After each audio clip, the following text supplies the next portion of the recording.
you have to accept that the journey is endless, many lifetimes maybe, but love that journey so much.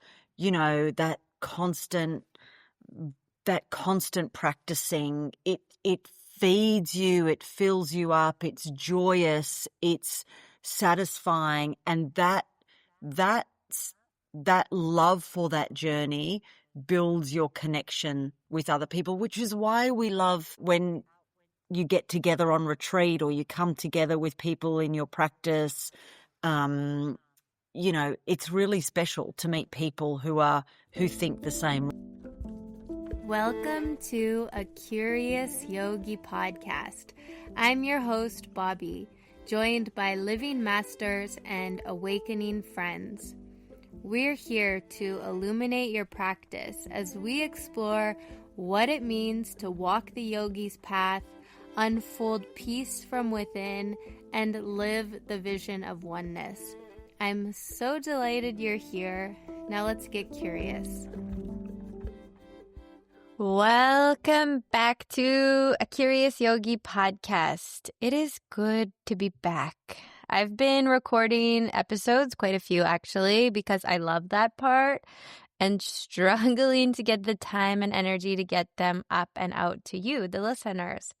And struggling in general, to be honest. Full disclosure, life is hard in case you weren't already there. I don't know, it's just like, for what seems to be no rhyme or reason, I can manage the upset of the world, the state of the world, the darkness sort of looming over my shoulder, and then suddenly I can't. And I am so sensitive to the externalities that are not aligned with that freedom and inner quiet that I so deeply seek and am attracted to.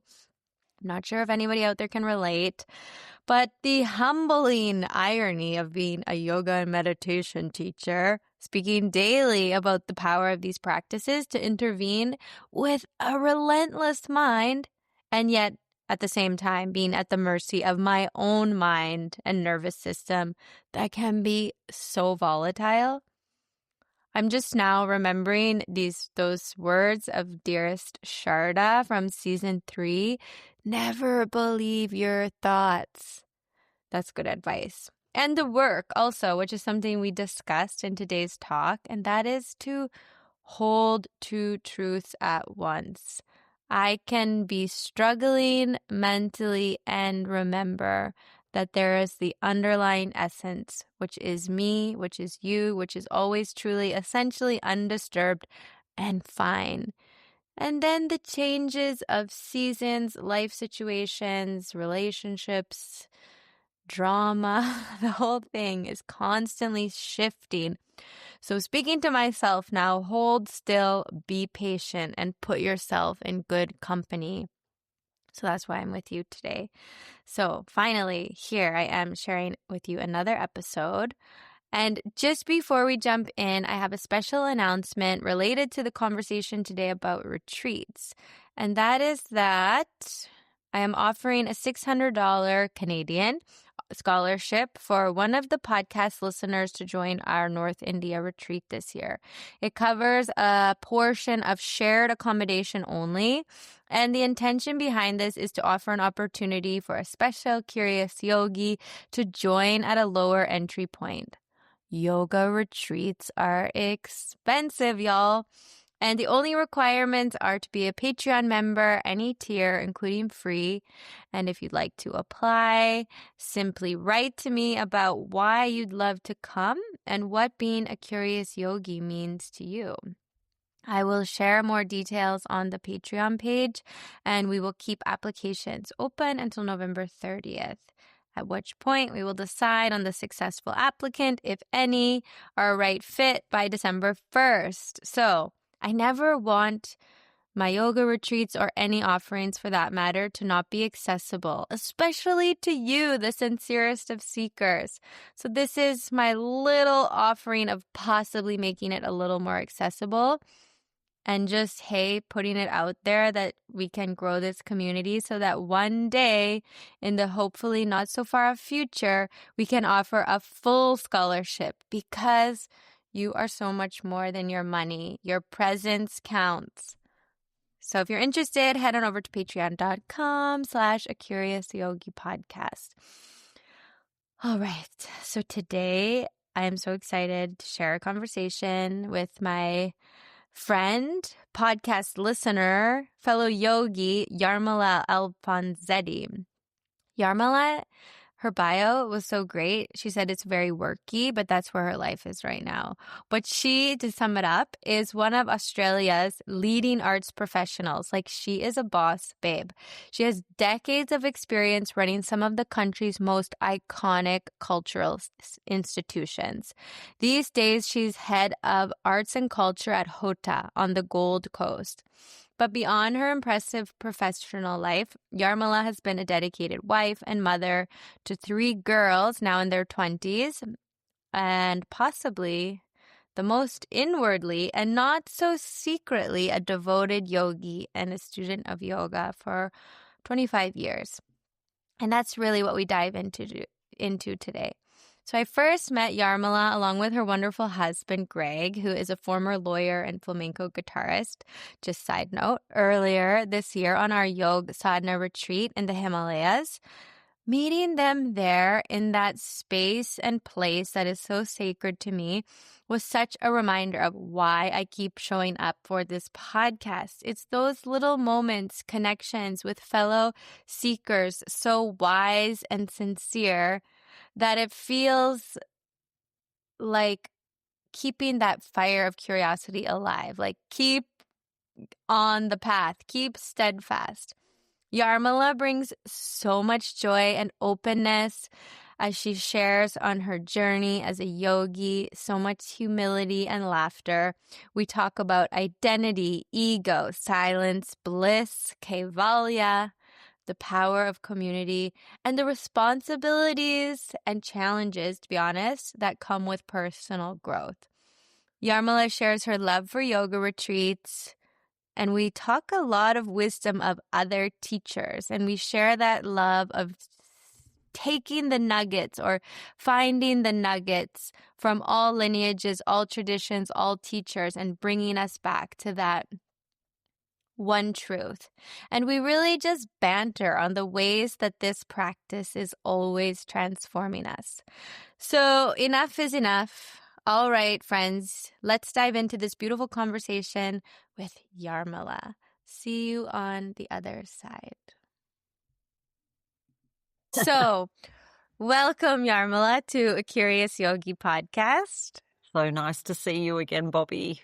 It's been too long. It's so great. It's been too long. So I'll just give the listeners a little bit of context that actually, and this is amazing, that we connected through this podcast, which I feel like is such a beautiful full circle moment that, a few years back, Yarmila, you had emailed me this like beautiful, thoughtful email, and I was just super touched. And then you ended up coming to India on the retreat with Simon and I and your husband, your wonderful husband, Greg. And I think why I really was inspired, first of all, to have you on this podcast, because I was thinking, like, I would like to have an episode where, we discuss a little bit about retreats and things.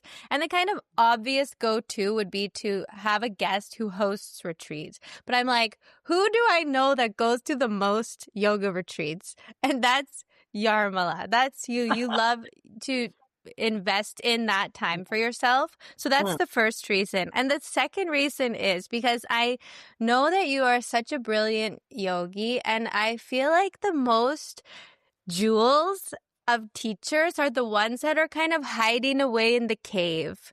And I feel you're like that secret yogi. You're such a successful career woman. You have such a wonderful family with 3 beautiful daughters, and you have this whole life. But at the heart of you, you are the purest, truest yogi. So I think we have so much we can talk about today, and just warm welcome.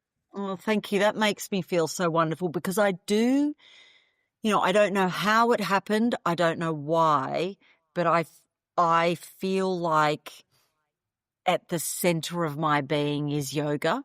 And I just feel I I'm more surprised than anyone that this is something that's kind of, it's like the flame that's been inside me for most of my life, more than half of my life now.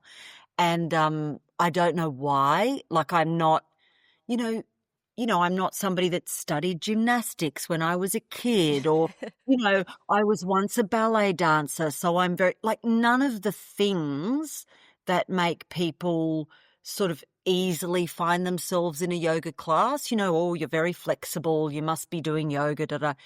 None of those things, but there's definitely just some internal spiritual journey that I am on. And I think it's like had a multi-decade gestation, like it's slowly being birthed in me. And I feel like it's the next 50 years. It's like it'll be, so, and interestingly, by the by, just because I'm curious, I did one of those, I did a, Jyotish astrological reading with somebody a little while ago, and I'm a very, very strong Leo. Surprise, surprise. That's how come I manage hundreds of people and boss them around all day. Very strong Leo, but she did say to me that the spiritual seeker side is there, but just overtaken by the sun sign. And if I'd been born slightly to the left or slightly to the right, it might have all been different. But, for most people, I think it's quite hard to admit that sort of deep inner seeking nature. It's quite hard to accept that because it's quite hard to be a beginner and it's quite hard to be a student when you're a grown up.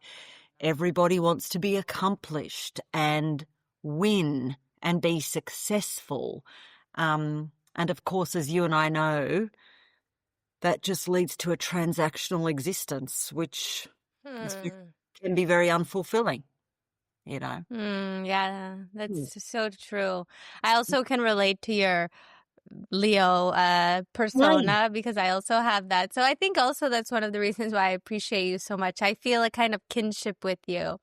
But when you're like speaking about, the kind of the long life, almost lifetime of gestation in your spiritual Yeah. sort of expression or curiosity, do you think it is because like, you grew up in this, you're from Australia, you grew up in this society that says like, do the things. So, Yeah. you did the things, you met the great guy, you have the great kids, you have the great career. And it's like smoldering underneath, Mm, underneath all of that is that curiosity or that spark, which is so rare. Like not everybody is tuned into that.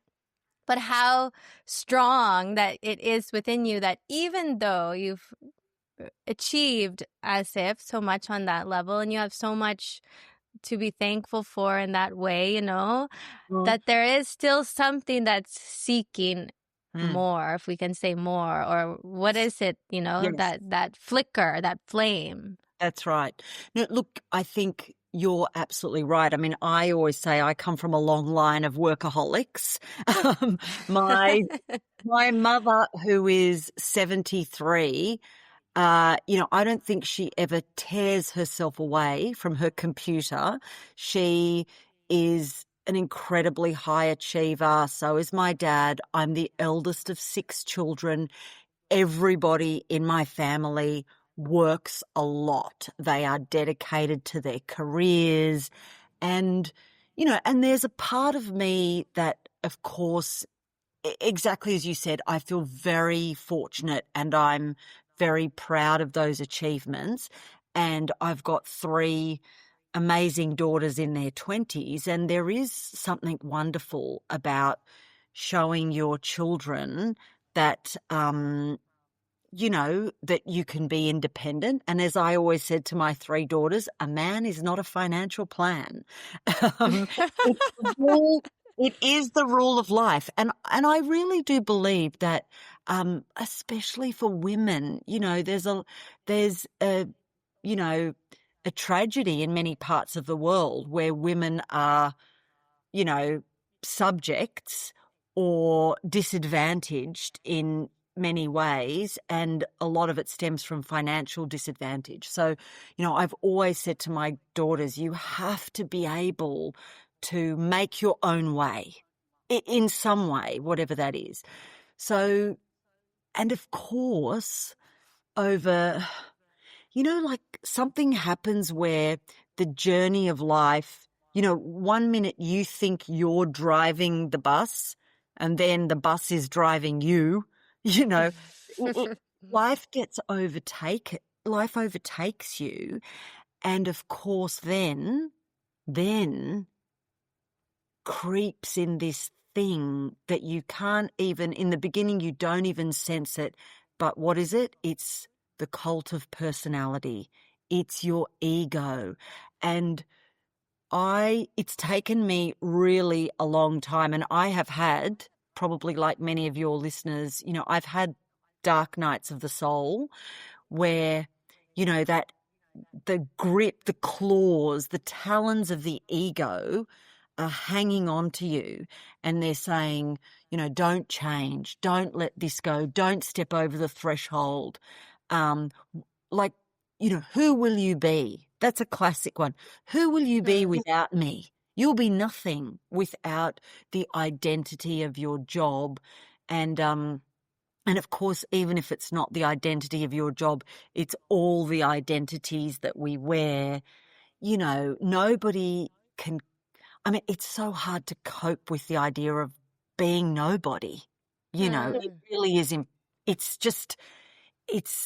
fraught with horror. It's like, it's, so scary to be nobody. But that's part of the reason why I feel like it's taken me so long to get there, because, the ego has grown over 50 years, and it gets fed every day. It's awful. But the other thing I was saying to my wonderful husband, Greg, the other day is, your ego, it's bizarre how it gets fed by good and bad. Your ego also gets fed by people saying, oh my gosh, thank you, you're amazing. Thank you for helping me. Thank you for sorting that out. And then you think, oh, I must keep doing that. I'm trapped. Yeah. Yes. It's almost more powerful, the positive reinforcement. Yes. It's crazy, isn't it? But look, I have also, I've learned a lot from as you said, very long working career, working in working for the man, as they would say. And one of the things that I do really appreciate is being able to observe people in the wild, as they say. So even though I sort of, I feel sort of some part of my soul feels like it's dying every time I go to a job. And I keep thinking to myself, how did I end up here? I find it so difficult dealing with a lot of people, and now I'm managing 400 people, 450 people. Every job I go to, it gets bigger and more complicated with more problems and more issues. But the one thing that is fascinating is I am lucky enough to be able to observe people every day, and people have become fascinating to me. Why does that person react that way? Why is this person saying this? And we can learn from those things. I often say to myself, when I have to go into, horrible meetings, which is basically every minute of every day, horrible meetings, because that's the world of work now. The world of work is emails and meetings. That's what gone are the days where you got to use your intellect. But when I have to go into really difficult meetings, really horrible meetings, negotiations, contracts, deals, I always say to myself, there's only one thing that you should do, and that is be the best person in the room. Try to be the best person in the room, whether it's the best listener, the nicest person, the most understanding, the most empathetic, the person who can bring a solution to the table. Just try to be the best person in the room. Because really that's kind of, it's the only way you can sleep at night. You don't really sleep at night if you go, I won. I bested that person. I beat that person. I mean, bleh, it's a Yeah. whole existence, really. Um, Yeah. yeah, but look, alongside all of that world of work, yeah, I've got this beautiful family. My husband is still, after 33 years, the wisest person I know, which is, crazy. But he really is. And that's because he's the most well-read person that, many people know. But yeah, there's been a kernel of yoga that is the through line to my life. And I think the people who know me best, that's what they know about me. They know that there's some other aspect to me. And it was quite interesting. A few years ago, I had a big 50th birthday party. Yes, it's hard to believe I'm 53, but a few years ago, I had a big 50th birthday party. Lots of people flew in, friends, a bit like your big special 40th that you just had, which was beautiful. And Greg, my beautiful husband, gave a speech. And in the speech, he said, what many of you won't know is that Yarmila has an inner life, a whole other thing that's going on for her. And a lot of my friends afterwards said to me, "Oh, we didn't know any of that about you. We didn't, Wow. what Greg said was like, wow, we didn't realize that you know, were a seeker, as you say." And it's, I feel very fortunate to have that as well.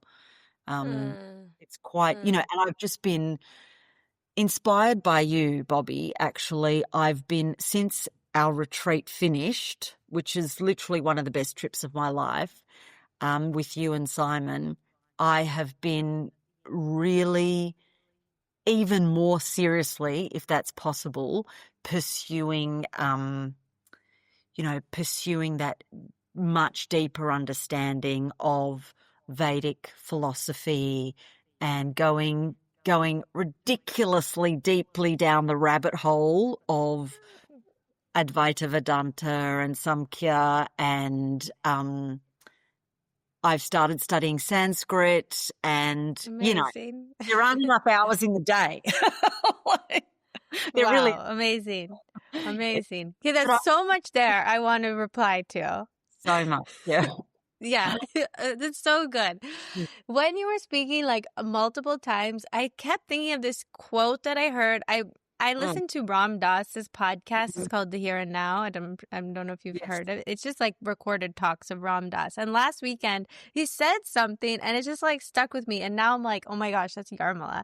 Mm. He said, in order to be nobody, you have to first be somebody. And Um, like, and he said, that is kind of a part of the path for mm, most like mm, modern, what do we call them, yes. like home yogis. What's the word? Yes. The Householders.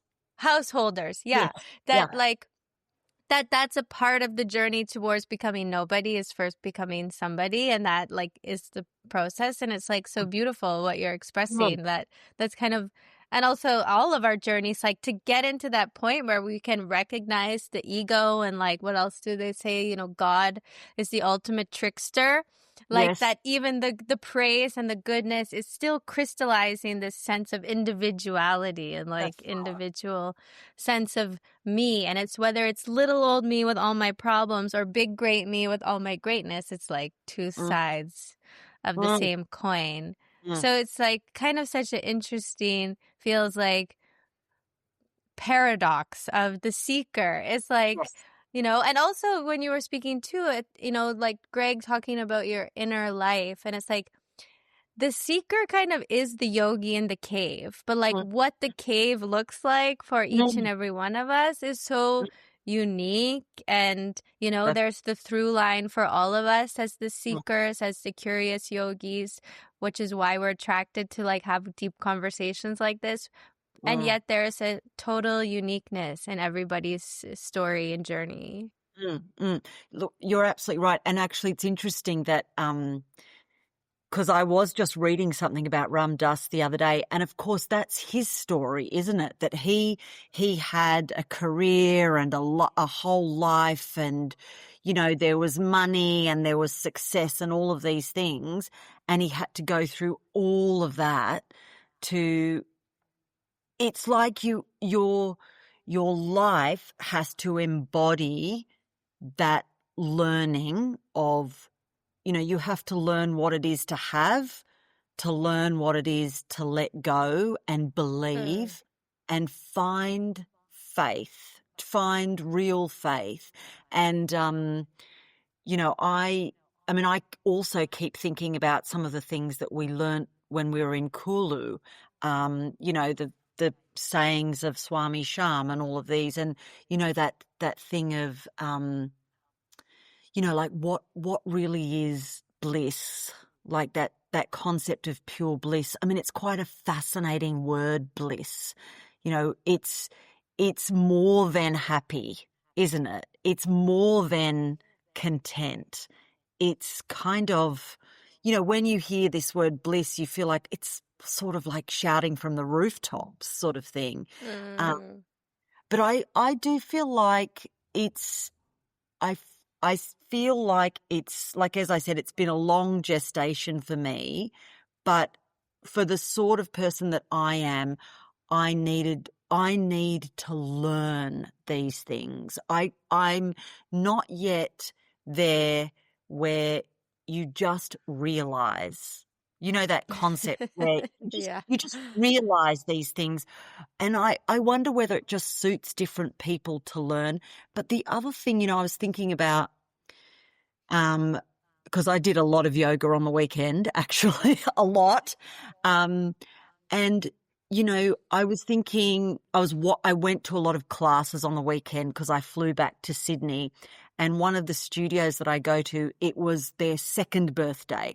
So the beautiful teacher there, she did the thing that a lot of studios do on their birthday, a lot of free classes, a party for the members, for the students and all that. And I was looking around the room and I was thinking, what makes a successful learner? What makes a successful student? What makes a yoga student anyway? Mm. I I think there's sort of two things. One is you have to be able to listen. You just have to Mm. listen. Like and I come from a lifetime of listening because I studied music. My whole background is classical music. I've, been the CEO of a symphony orchestra, of an opera company. And so I feel like, wow, like there's a link there in the ability to listen carefully and deeply and Mm. seriously, listen seriously. And there's also, um, I'm reminded of the name of your beautiful podcast. You have to be curious. You actually have to want to know something. Mm. Because as you and I know, a yoga class is scratching the surface. It's barely scratching the surface.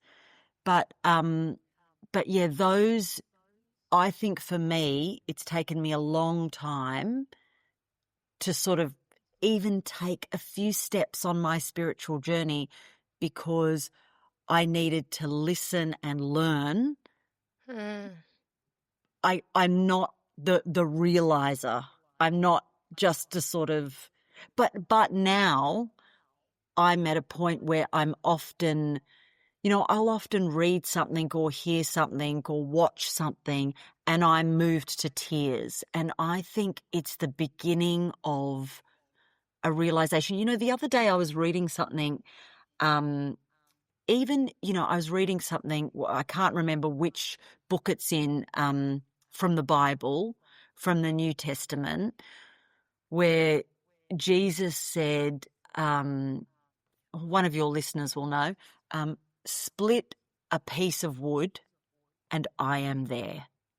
And, you know, you Mm. hear something like that and you think, you know, it's like you can take from every Mm-hmm. spiritual teacher and there is something so profound there. And that, which is you will find me everywhere, is Yes. exactly the same as that you will, one day you will realize that you are Brahman. You know, you'll Yes. realize it when you start to see it everywhere. Um, Mm-hmm. and I just, you know, I feel like, I mean, I'm just kind of loving, I love every aspect of this journey. Yeah. It's pretty special. But yes, So special. I am I also, you know, I think what you said about me and retreats, I mean, one of the things is I take yoga pretty seriously, which isn't for everyone. You know, it's not for Mm-hmm. everyone, but I'm a sort of serious yoga person. But I feel like it's an investment of energy and effort. And, yeah, I sort of like, I'm always kind of sort of observing in class, taking things away that teachers have taught me. I'm still practicing your stotrums that you did on your retreat. I'm sort of like a bowerbird, hanging on to Yeah. lots of Mm-hmm. teachers have given me, which I've had so many great teachers. I'm very lucky Yeah. about that too. Very lucky. Yes. Okay. I have a few things I want to say. I was like getting so many sparks of inspiration there. Mm, One thing that you said that made me think about something Swamiji had said is like that mm, it's one knowledge mm. spoken through many mouths and heard through many ears. So Yes. I just love that awareness that, one can, practice yoga and also practice Christianity or Judaism or, atheism, whatever it is that you practice, like yoga as a way of perceiving our world Mm, is in alignment with all other ways of perceiving that Brahman, like you said, or that mm, that mm, life that is flowing through all of us. And mm. it's It's so wonderful to recognize it in everyone and mm, everywhere. And even when we forget it, and then it's like, yeah, you have that like few words that can just bring you to tears that like yeah. even between the crack in the wood, like God is there. You can say life is there or love is there, whatever language sort of you're attracted to. And goes back again to the uniqueness of every seeker and every mechanism. Like we all have this individual tool. And that Mm, also made me think of something else that you said that like when you were questioning this weekend when you did a lot of yoga, because I also did a lot of yoga this weekend. We uh-huh. were teaching at a yoga festival and I gave one class called Beyond Asana, the essence of yoga. Wow. And something that I thought about and that you kind of mentioned, like what makes a successful seeker or learner or yogi, we can say any of those things. And I thought about something that we also touched on in the retreat that actually Greg turned me on to. In I Am That Nisargadatta, like the all-time greatest spiritual scripture ever, he really like brought up the word earnestness, which like Mhm. you speaking in your desire to learn and to move to be in the study that way, it is like the earnestness to see God everywhere. We can say to learn and to evolve in our unique mechanism. Like, yeah, you're saying you're a learner. What one maybe, Swamiji also said, enlightenment is as quick as stepping over the hoof of a cow. It's like, Yeah. that's pretty close, but like kind of hard, but like it's right there. It's like Mm, finding the glasses when they're already on your head. It's like, I mm, get it. And it's mm, like, we all have the unique sort of way that it operates, but like, to have that desire, the mamukshutva, the real burning desire for that freedom. And it's Mm. like, okay, then, and I know we've talked about this too. It's like freedom from what? Like, Right. freedom, you know? That's exactly what I grapple with, that concept of freedom and liberation all the time. But you're absolutely right. It's you have to accept that the journey is endless, many lifetimes maybe, but love that journey so much. That constant practicing, it feeds you, it fills you up, it's joyous, it's satisfying, and that's that love for that journey builds your connection with other people, which is why we love out when you get together on retreat or you come together with people in your practice. um it's really special to meet people who think the same way. Uh, Yeah. absolutely. But Because, yeah. yeah, I just wanted to say because, and this is something also Shivnat had said on the podcast too, which I've just taken such to heart, like why we are attracted to satsangis, like Mm, this kind of conversation that's bringing our attention to the highest versus the kind of, like you were saying, the meetings and emails from hell. It's like, yeah. why are you, Yarmila, the inner yogi, attracted to like this kind of Mm, dialogue? And he mm, said, yeah, because the sadhana is an independent work. Like we have mm. to do it privately, like Greg so beautifully described that inner life, but we can't do it alone. We That's right. need the mirrors. We need each other. We need the community of those that are drawn to the truth also. It's like, Mm, otherwise, like we're spiraling, spinning. that's It's right. like the dog chasing its tail. You need someone to say, like, come on. That's right.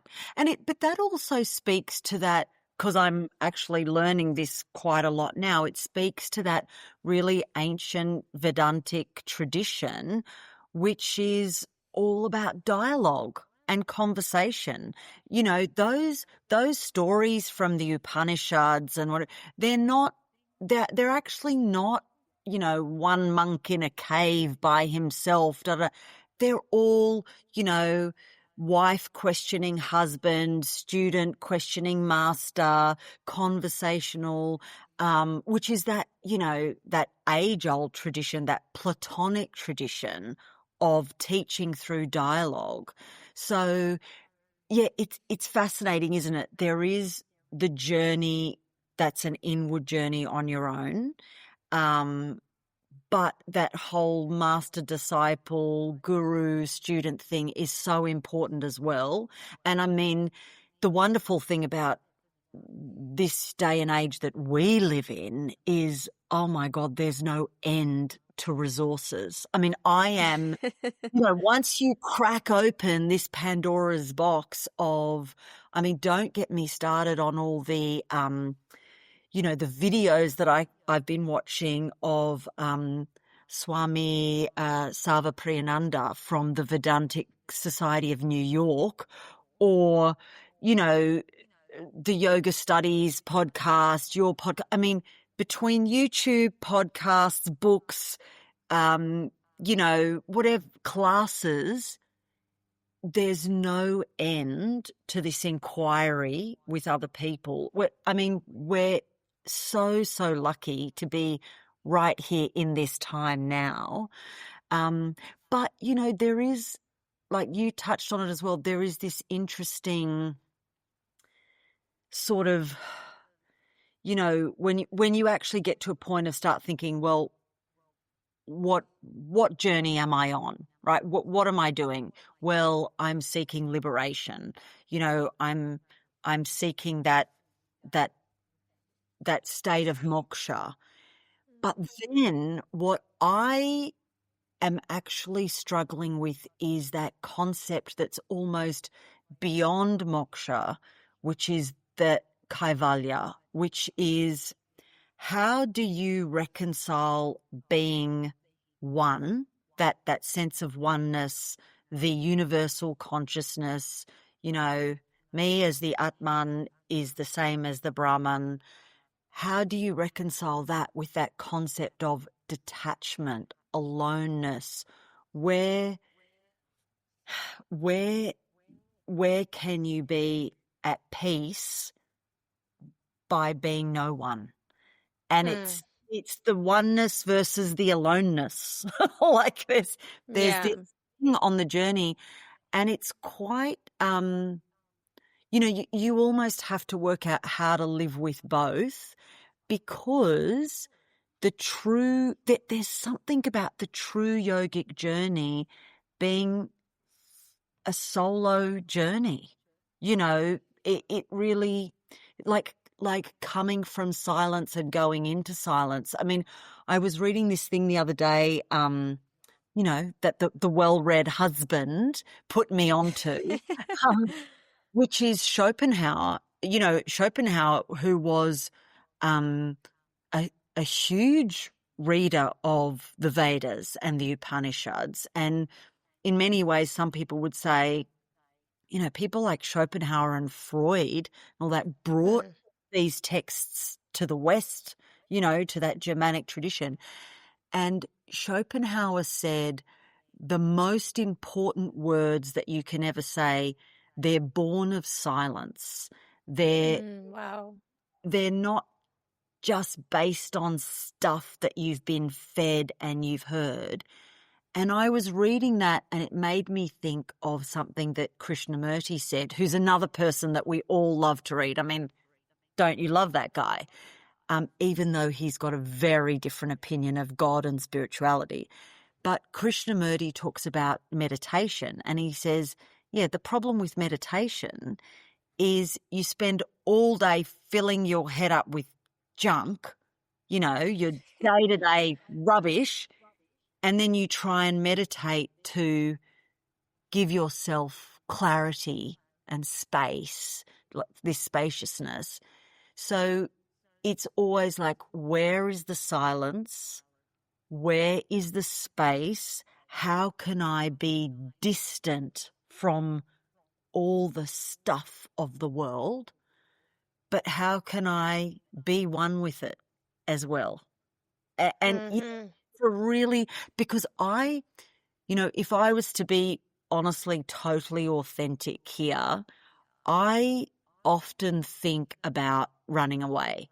That I just want to escape. I just want to get away, and I want to be by myself thinking, meditating in the deepest way that I possibly can be.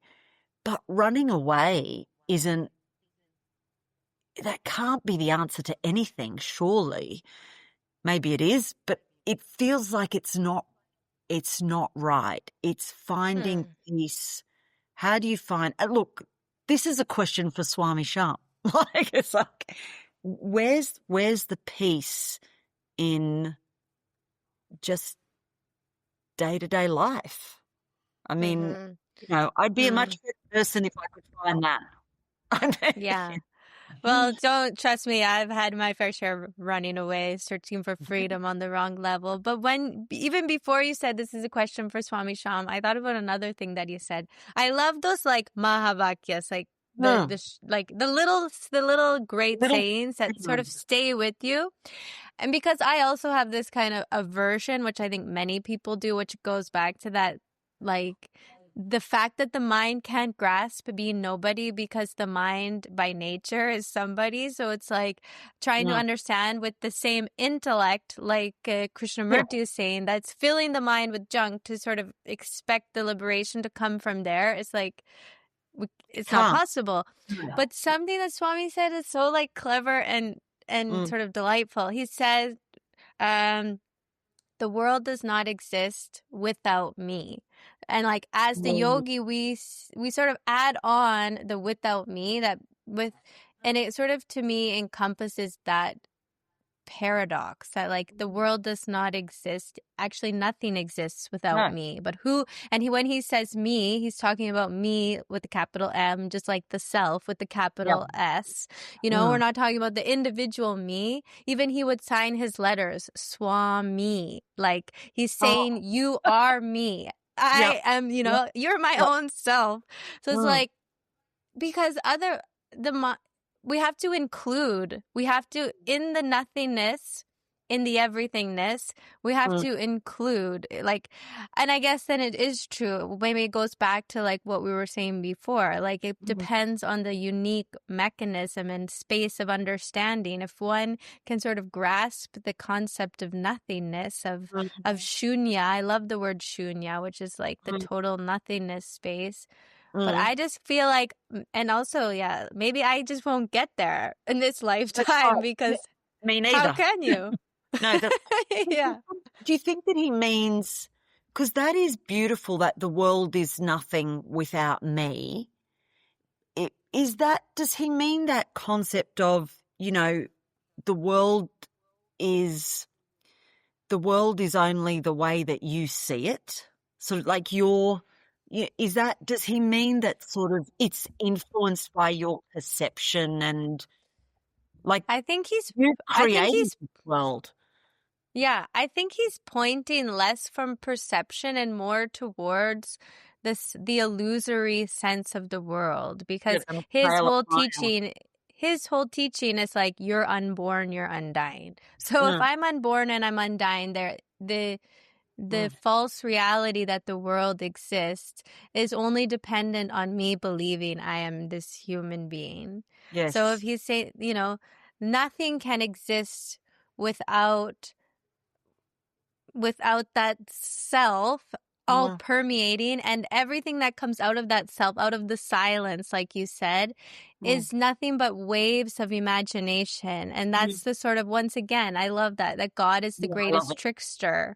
Yes. Like, it is this kind of riddle. Like, if that's the sort of grand Leela, the big play of the big Maya, of the big illusion of this whole world, what Mm, does it stand on? It stands on the human being believing that this is all that there that's is. right. That's right. Yes. Exactly. You've created this. But again, Yeah.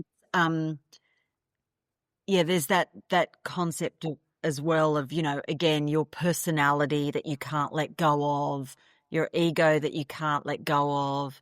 Um, yeah, that influences the world that you're looking at. But as you said, the veil of Maya, which is so prevalent. Um, but yes, I do wonder what it must be like at the end of this seeking journey. Um, I mean, I'd love to think that I've learnt something or I know something, but I sort of think I'll still be very content if I'm still trying to learn it. I won't feel Mm-hmm. disappointed. I won't feel disappointed if I haven't become a realized being. I'll still be so Yeah. interested and happy that I'm able to learn this. And, yeah, we're lucky. We're surrounded by a whole heap of seekers who are, you know, sharing information, um, Mm-hmm. gurus, swamis, brilliant people, writers. Yeah, it's kind of fantastic in a way. It is. The inspiration is sort of endless. Not sort Yeah. of, it's totally endless, Mm. definitely. Oh, And I just, they're coming to me now, these sayings of Swami, because, when we think about the personality, and I think that is a kind of like dichotomy of like, I should be becoming nobody and like sort of mm, negating this personality and these mm, responsibilities. And yet, then it makes me also think of Ram Dass, how he would say, I love my wheelchair and I love mm, everything and everything is included, and that kind of expansive heart. And mm. it is really yeah, It's hard. It's yeah. hard to work out. I think it's hard. Yeah, in those stories, it's also hard to work out where you lay your beliefs. Like I mean, again, Greg and I have this conversation and he always comes back to morality. Greg Mm, is like, if and this is a man who's read all the works of Wittgenstein, Schopenhauer, Kierkegaard, Jean-Paul Sartre, and he says at the end of the day, the most important thing you can be is morally a morally sound human being, Mm. because, no matter what you believe in or what you do, you must strive to be good, to be a good person in the world. And, we often say that now, the most important thing you can be is kind. Is really, it is. Yeah. I mean, but I'm at the stage where I'm not quite as evolved as that yet. I'm, I'm sort of delving into that thing, of, where do I lay my belief? Am I believing in a universal God? Am I questioning, um, am I questioning my need for the grasping of this? Because again, our friend Krishnamurti, would say that we've only created all of this because we're fearful. Human beings Mm. by nature, we're scared. So we Yeah. created God, this fictitious character. We've created it to alleviate our fear. But then Mm. recently, as I've been down my journey of philosophy, I've been reading this amazing writer, American author, philosopher named David Bentley Hart, who is a theologian.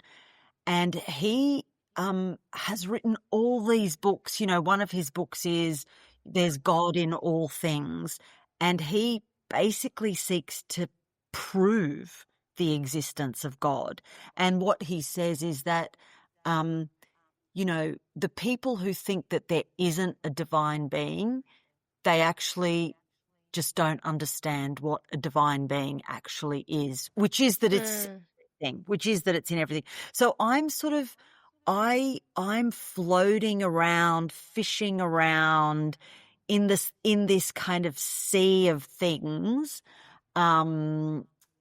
about where will my mind land? Where will my focus land? What I do think, because now I'm in the reading, the watching, the listening, the busyness of it all. That's just Yarmila being Yarmila again. Um, that's what I revert to.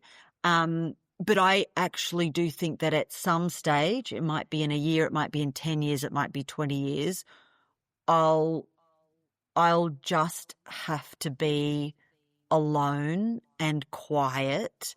That will be the only way that I can find any of this, that I can find my truth. But Mm. in the meantime, yoga's the way to go. Because Yeah. yoga, even that superficial physical side of yoga that you and I love, and I love doing so much yoga with you and Simon. I mean, that's the grounding. That's your day to day. That's the little thing that when your mind's off floating about who am I, what do I believe, blah, blah, blah, it's like, well, you know what? How about just get on the mat for an hour and do some of that? And that kind of sorts out most of it. Mm. I just, Yeah. I will never let go of, you know, that, that physical practice of yoga, because there's something about that. There's a seed of that, which I think, I know that there's a whole, yoga, which is that non-Western yoga, which Mm. is where I'm going. But in the meantime, I think, oh my God, but that seed of asana postures and, the Surya Namaskar and the movement and all that stuff, like, crikey, that's amazing. It It's is. really fantastic. Mm, But don't you feel, well, I guess I feel it's like that there can be two, like when we think of like truth, and this is actually I think something that came up with as well when we were in India, was about like this idea of truth. And like when we think of like what is it that I believe? But mm, everything that we believe and perceive on this level of the mind is transient and changing. And sort of the more we explore it and look at it and get curious about it, like you said, it becomes like the veil. You see the kind of lucidness in it. And yet, like, we put so much of our energy and emphasis on like figuring it out and fixing it. And it's so funny, like, you know, people are very firm in beliefs, like, this is my belief, but beliefs are changing. And I think that, like, you know, even the word sat, like the word truth, sat in Sanskrit, it's not speaking about like truth in the level of the human intellect. It's speaking about like God in all things, truth. The truth which is unchanged at any point in time. It's unaffected by anything. It's just all permeating. Like how, but yet we have the mechanism in the mind and the intellect that seeks some understanding. So it feels to me like we're constantly like, you know, whether we look at the asana, you know, like we use it as in one way with the physical, balancing the energies. And then we held this other truth that like knows there is no balance in the physical level. Balance only exists in the inner space. I just feel like it's always like two truths at once. You're absolutely right. And it's like your mind won't let you not latch on to something, will it? Like it's, you know, even the seeking is once again your mind trying to find something. You know, you're trying to be something or find something. And it's like what you've said this before, it's actually like it's beyond the mind. It's beyond mind, all of this stuff. And and of course the seeking is about like, well, how do I'm here and how do I get over there? How do I get there?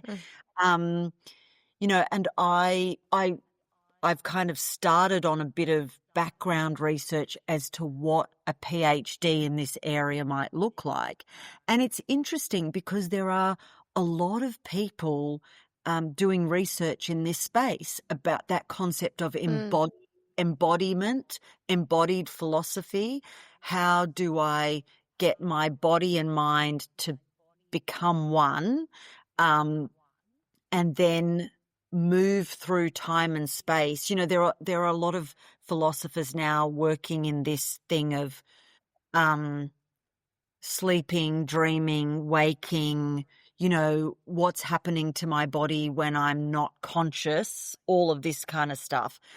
And I mean, I don't really want to go there because that, again, it's well, look, one of the things that I love is the mystical side of this. You know, is there, I don't know about you, Bobby, but isn't there something that's, there's something amazing actually about the stuff that can't be explained. So part of me wants to like read and write and study and research and know everything. And then there's a part of me which goes, but what makes it so special is the unknowingness of it.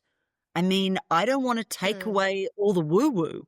You know, I love the woo-woo. I love the mystical, the metaphysical, the inexplicable, because that's sort of the world we live in, isn't it? It reminds you that, yeah, stuff happens all the time that I can't understand and can't explain. I don't want to, you know, be I feel like there's too much arrogance that comes with wanting, you know, I'm going to expect to know everything. And again, that's the beautiful thing about being an eternal yoga. I mean, I am basically an eternal yoga student. My life is like being a yoga student. But I also think there's something really lovely about being humble and being a yoga student and knowing what it's like to go into a room. And sometimes I do, actually not sometimes, like quite a lot. I go into a brand new yoga studio or a brand new yoga class, and there's a little bit of me that loves being the nobody up the back who doesn't know anything. And I force myself to be very humble, and I never, like, I don't, chime in and try to be, because I love that. I think it's really important to be a beginner and to be curious and to be a learner.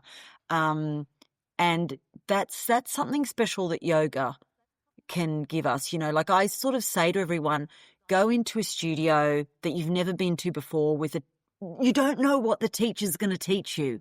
You don't know whether they're going to recite a mantra or do, on the weekend, I went to a class with this beautiful man. I've only done a couple of classes with him, who did most of his training at the Shivananda Ashram in Rishikesh.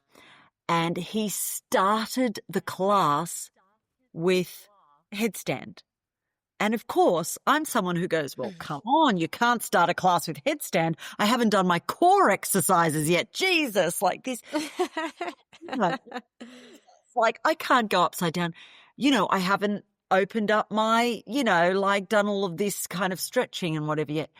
But I thought, this is great for me. This is great. I'm doing something that I've never done before, which is the first pose of the class is a headstand. Jesus Christ. It's great. And the thing is, that's what you get at a retreat as well. That's what you get. One of the things I was thinking about, the concept of a yoga retreat when I knew that we were going to talk. And the thing is, the reason why a yoga retreat is interesting, and I've been on a lot of them, is because it isn't a holiday and it should never be treated as that. It is not a holiday by any stretch of the imagination, but what it is true rest.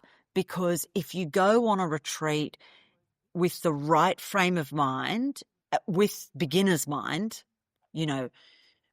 what you give yourself is the ultimate rest, which is that listening, learning, doing. When you feel exhausted at work and you get home from work and you lie on the couch and you watch Netflix and you do nothing, you don't feel better. You actually don't. You feel better by doing things that feed your soul. That's how you feel better. And that's true restoration of your body, mind, and soul.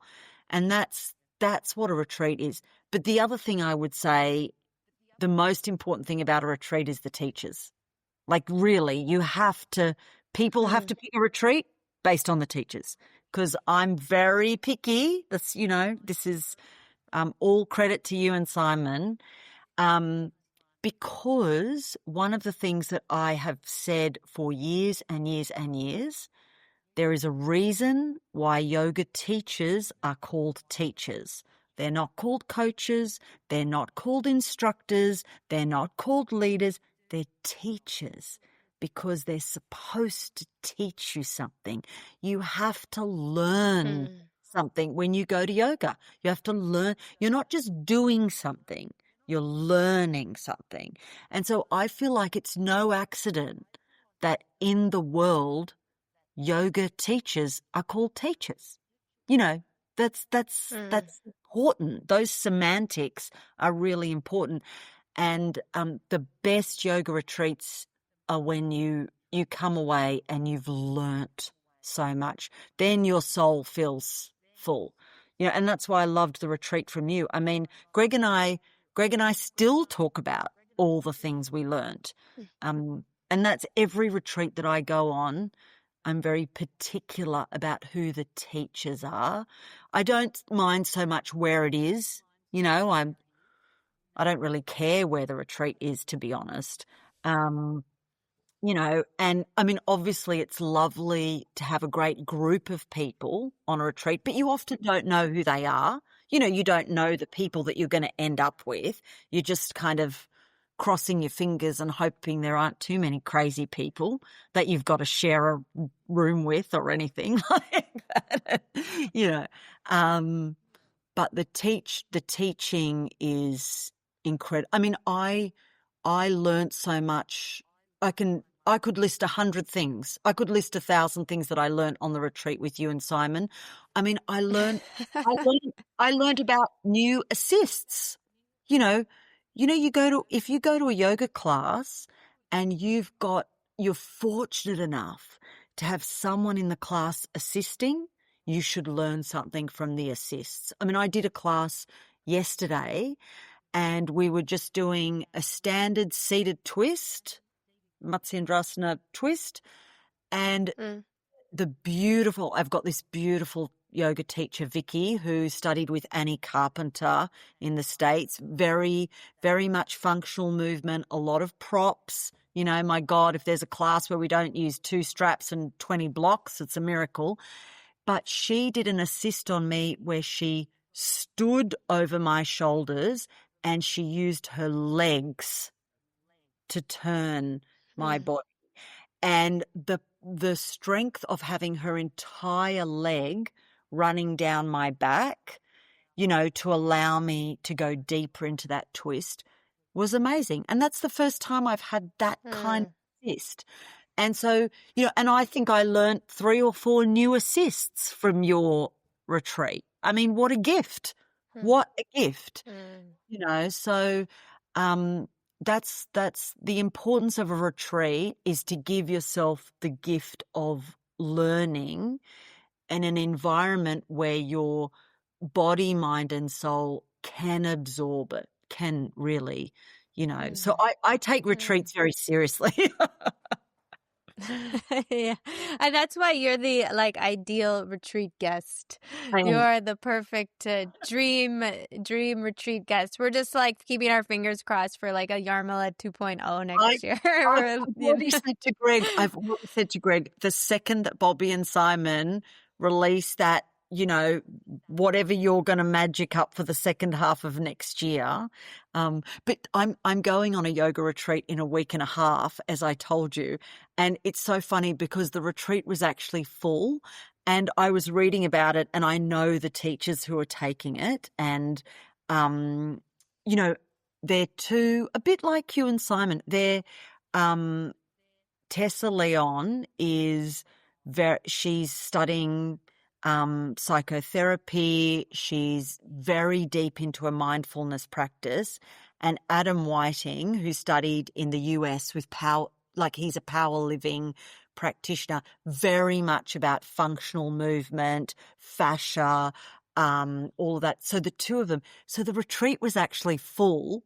And then I emailed and I said, and they made a space for me. So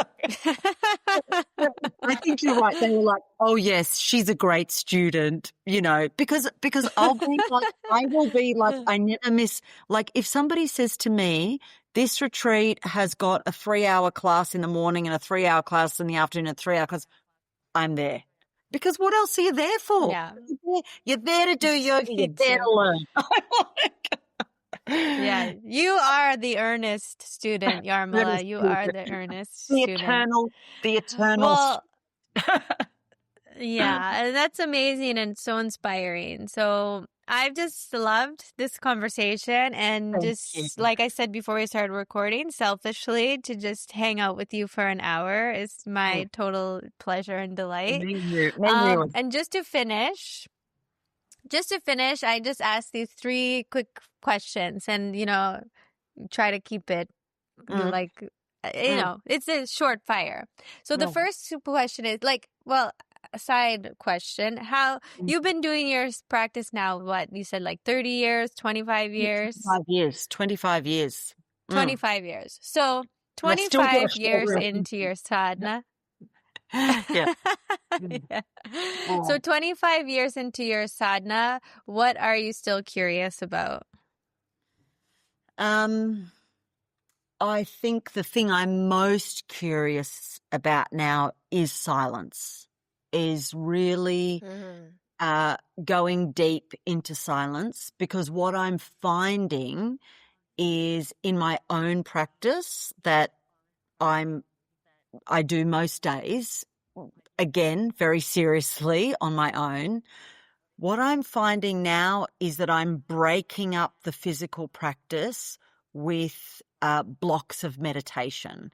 And I find it quite interesting that I'm needing that. And I actually wonder whether eventually I'll get to a point where there's less movement and more silence and sitting.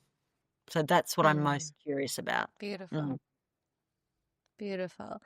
Mm. And we kind of already touched on many of these, but a great Mahavakya, a great saying that has been inspiring your practice lately.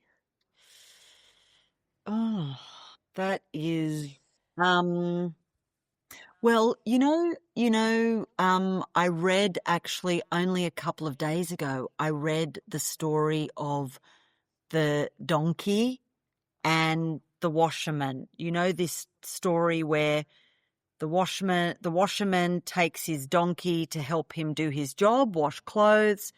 One day he forgets the rope that ties the donkey, so he pretends to tie the donkey, and the donkey stays there all day, which is kind of that representation of, that the imaginary ties that bind us. We think we're bound, but we are free. We're always free. We always have been free. The tie is an illusion. That's what I think about a lot now. Wow. Mm. I love that. I love Mm. that. I've heard some like version of that. Yeah. It's such a good like pointer. Yeah. It's a beautiful Yeah. sort of ancient Vedantic story, but it doesn't actually appear in any of the Upanishads. So, I mean, I suppose it'd be interesting for someone to find the origin of that story. I don't know where. Mm. Mm. I'm sure you'll come across it in your PhD Yes. research when you get. I hope so. And then, yeah. And then finally, if you can sum up this conversation in one sentence. I would say something about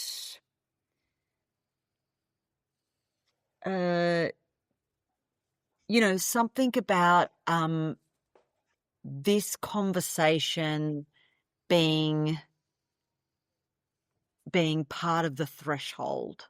Like there's life up till now, and then there's a period which is, the real scraping away the layers, going deeper, and this is like part of the threshold before another big step.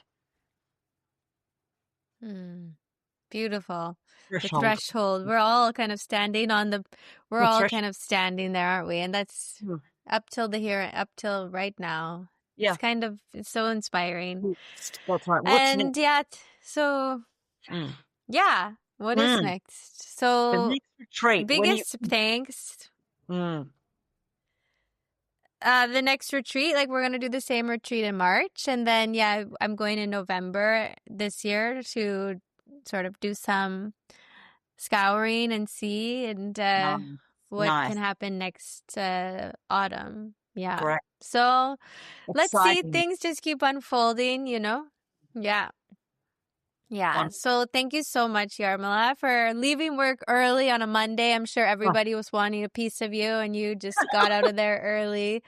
And just also sharing with the podcast listeners, because it's like, I know like we did talk a bit about like the teacher and everything. And yes, the yoga teacher is a kind of teacher, but also I feel we're all just kind of walking this path, and it's so inspiring and beautiful for the listeners and for me and for you and for Greg and for Simon, and just to like know that we are walking the path alongside so many other brilliant beings. It's so wonderful. So just biggest thanks. Thank you.